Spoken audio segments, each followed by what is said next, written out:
जैसा कि last episode में हमने देखा कि हाउ शैंग गेहुआ के साथ बैठकर अपनी सोल पावर को लिक्विफिकेशन की ट्रांसफ़र करने के बारे में सीख रहा था। वहीं अब हम अगले दिन के लिंजिंग के मैच के बारे में देखते हैं। ये मैच सब सेकेंड राउंड में हो रहे हैं। तभी लिंजिंग के सामने उसका ओपोनेंट आता है जो कि बहुत ज़्यादा ताकतवर है। लेकिन जब उसका ओपोनेंट लीजिंग को देखता है तो उसकी सुंदरता पर एक बार तो वो मोहित हो जाता है और वो कहता है कि कहीं तुम तुम्हारी सुंदरता की वजह से ही यहाँ तक नहीं पहुँची हो ना। तो मुझसे आशा मत लगाना कि मैं तुम्हारी सुंदरता को देखकर तुम पे रहम करूँगा। ये सुनकर लीजिंग बहुत ज़्यादा गुस्सा हो जाती है और उसे कहती है कि तुमसे रहम दिखाने के लिए कौन कह भी रहा है। फिर उन दोनों के बीच में मैच को स्टार्ट किया जाता है। फिर लीजिंग अपने बीस्ट को वहाँ पर बुला लेती है। फिर उसका ओपोनेंट भी बीस्ट को समन करता है। उसके पास आइस एट्रीब्यूट है जो कि बहुत ज़्यादा ताकतवर है। सभी लोग ये देखकर सोचने लगते हैं कि इसका बीज बहुत ज़्यादा ताकतवर होगा। वो बीज देखने में बहुत ज़्यादा ताकतवर भी दिख रहा था लेकिन उसका साइज तो सिर्फ खरगोश जितना ही होता है। ये देखकर लीजिंग और सारे ऑडियंस हंसने लगती हैं। लीजिंग उसे चिढ़ाते हुए ये तक कह देती है कि शायद इस बीज ने तुम्हें पाल रखा है, तुमने इसे नहीं। उसका अपोनेंट कहता है कि भले ही मेरा बीज अभी बड़ा नहीं हुआ है लेकिन मेरा मजाक उड़ाने की वजह से अब तुम्हें मेरी कीमत चुकानी होगी। फिर वो अपने बीच से अटैक करने के लिए कहता है और वहाँ पर बर्फीले का तूफान आ जाता है। लेकिन लीजिंग बिना डरे आगे बढ़ने लगती है और तभी अचानक से उसके आगे से गायब हो जाती है और वो ढूंढता रह जाता है। लेकिन तभी लीजिंग उसके पीछे से आकर उस पर तुरंत अटैक कर देती है और वो दूर जाकर गिरता है। अब उसका अपोनेंट समझ जाता है कि हेलरोज लेवल 6 पर प्रमोट हो चुकी है और अब मैं उसे हरा नहीं सकता।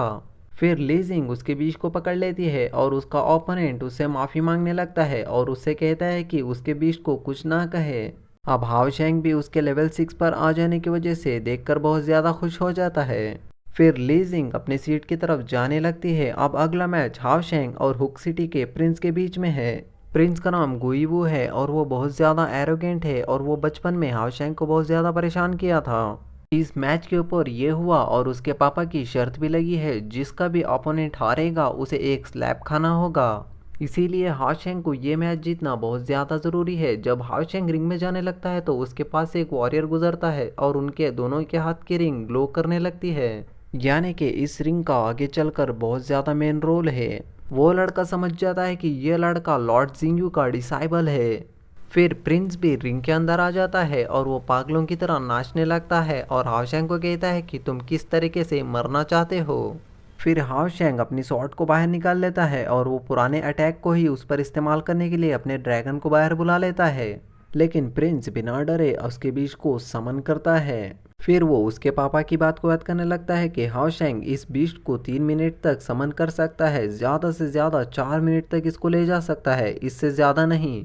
अगर वो उससे ज़्यादा ले जाने की कोशिश करेगा तो उसकी सोल पावर डिप्लेट हो जाएगी और वैसे ही वो हार जाएगा। और सिर्फ तुम्हें 4 मिनट तक उससे डिफेंस करना है, इसीलिए वो पीछे हटने लगता है और हाओशेंग वहीं पर रुककर उसके अटैक करने का इंतज़ार कर रहा होता है। लीजिंग ये देखकर येहुआ से पूछती है कि क्या ये डर रहा है, तो येहुआ तुरंत समझ जाते हैं कि ये प्लानिंग उसके पापा की है। प्रिंस यानी कि गुईवू पागलों की तरह हरकत करते हुए दूर खड़ा होकर हाओशेंग को चिढ़ाने लगता है और उससे अटैक करने के लिए कहता रहता है। लेकिन हाओशेंग उसे कुछ नहीं कहता क्योंकि अगर उसके पीछे हाओशेंग गया तो उसकी सोल पावर और भी ज़्यादा रेट से घटने लगेगी। हाओशेंग जिस बीच को अभी समन करके खड़ा हुआ है उस बीच की वजह से हाओशेंग की सोल पावर हर 1 मिनट में 500 पॉइंट तक घट रही है। इसीलिए हाओशेंग मैक्सिमम 4 मिनट तक टिका रह सकता है, उससे ज़्यादा नहीं। लीजिंग ये देखकर डरने लगती है और सारी ऑडियंस बोर होने लगते हैं और कहते हैं कि हाओशेंग बिना कुछ किए ही हार जाएगा। गुईवू पॉइजन ब्लेड के साथ खड़ा हुआ है। जैसे ही हाओशेंग एग्जॉस्ट होकर नीचे गिरने वाला हो तभी उस पर अटैक करके उसे मार दे। अब 4 मिनट पूरे हो जाते हैं लेकिन हाओशेंग अभी भी उस बीच को समन करके खड़ा हुआ है। सभी लोग ये देखकर बहुत ज़्यादा शॉक हो जाते हैं। हाओशेंग अब तक उस बीच को समन करने की वजह से वो बीच बहुत ज़्यादा चार्ज हो चुका है, इसीलिए हाओशेंग उस पर तुरंत हमला कर देता है। हाओशेंग गुईवू का पीछा करने लगता है और गुईवू उससे दूर जाने लगता है क्योंकि उसे लगता है कि हाओशेंग कुछ ही सेकेंड्स में डिप्लेट होकर नीचे गिरने वाला है। लेकिन हाओशेंग एकदम से उसके आगे आ जाता है और होली स्पिरिट शॉट का इस्तेमाल करके उस पर हमला कर देता है। इस अटैक से उसका बीस्ट और वो दूर जाकर गिरते हैं। ये देखकर सभी ऑडियंस बहुत ज़्यादा हैरान हो जाते हैं कि हाओशेंग ये अटैक को कैसे इस्तेमाल किया। अब उस वॉरियर को भी हाओशेंग का ये अटैक पसंद आता है। अब हाओशेंग ये मैच जीत चुका है और ऑडियंस सारी चिल्ला रही है।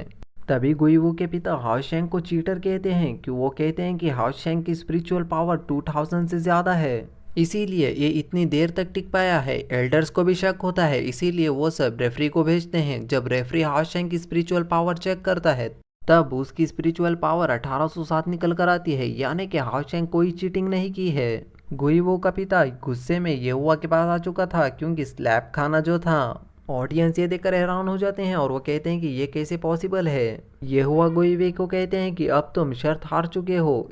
गुइवे कहता है कि क्या तुम मजाक कर रहे हो, तुम सच में हुक सिटी के राजा को थप्पड़ मारने वाले हो। अगर तुमने ऐसे किया तो तुम्हें हुक सिटी का गुस्सा झेलना होगा, लेकिन कोई नहीं, क्योंकि तुमने मुझसे बदतमीजी की इसीलिए मैंने शर्त रखा। अब हम उसको भूल जाते हैं।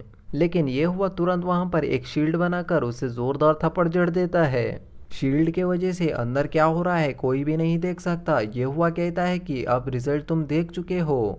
हालांकि मैं कभी भी किसी को कंपेयर नहीं करता, क्योंकि उनका अलग अलग टैलेंट होता है, लेकिन तुमने तुम्हारे बेटे को अभिलाषा की अग्नि में इतना धकेल दिया है कि वो सभी से जलने लगा है। फिर हाओशेंग भी उसे थप्पड़ मारने के लिए आगे जाने लगता है तो वो बहुत ज़्यादा डरने लगता है, लेकिन हाओशेंग कुछ कहे बगैर वहाँ से चले जाता है।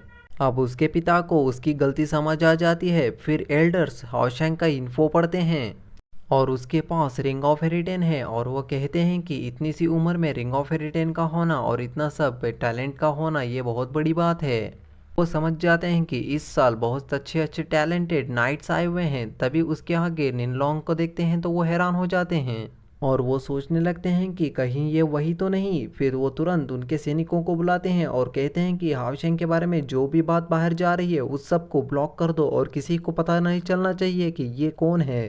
फिर हाओशेंग ये हुआ के पास आ जाता है और वो लीजिंग तुरंत उसके पास आकर कहते हैं कि ये मिरेकल असल में कैसे हुआ। हाओशेंग कहता है कि ये सब होली स्पिरिट लॉज की वजह से ही हुआ है, इसीलिए मुझे 1 मिनट का टाइम और मिल गया। इसने अटैकिंग के टाइम को 3 सेकंड से बढ़ाकर 4 सेकंड कर दिया है और मुझे लगता है कि मेरी लिक्विफिकेशन भी प्रोग्रेस कर रही है। फिर हाओशेंग कहता है कि आपके बताए अनुसार मुझे फिर से प्रैक्टिस करनी होगी। अभी ये हुआ उसके आगे आकर कहता है कि प्रैक्टिस हर घड़ी में नहीं करनी चाहिए और तुम्हारी बॉडी को प्रोग्रेस करने के लिए रेस्ट की बहुत ज़्यादा ज़रूरत है। वहीं वो वॉरियर हाओशेंग को देखता है और कहता है कि मैं तुमसे लड़ने के लिए बहुत ज़्यादा उतावला हूँ। वहीं अब रात को हाओशेंग अपने कमरे की तरफ जाने लगता है तो गुइवू एक छोटे बच्चे का लॉलीपॉप छीनकर उससे चिढ़ाने लगता है और उसे पीटने ही वाला था कि तभी हाओशेंग आकर उसे धक्का दे देता है। फिर हाओशेंग उसके आदमियों को इतना पीटता है कि वो तो बेहोशी हो जाते हैं, लेकिन वो ये सभी चीज़ें इतनी स्पीड में कर रहा था कि वो देख ही नहीं पाता कि ये हाओशेंग है। और यहीं ये एपिसोड ख़त्म होता है।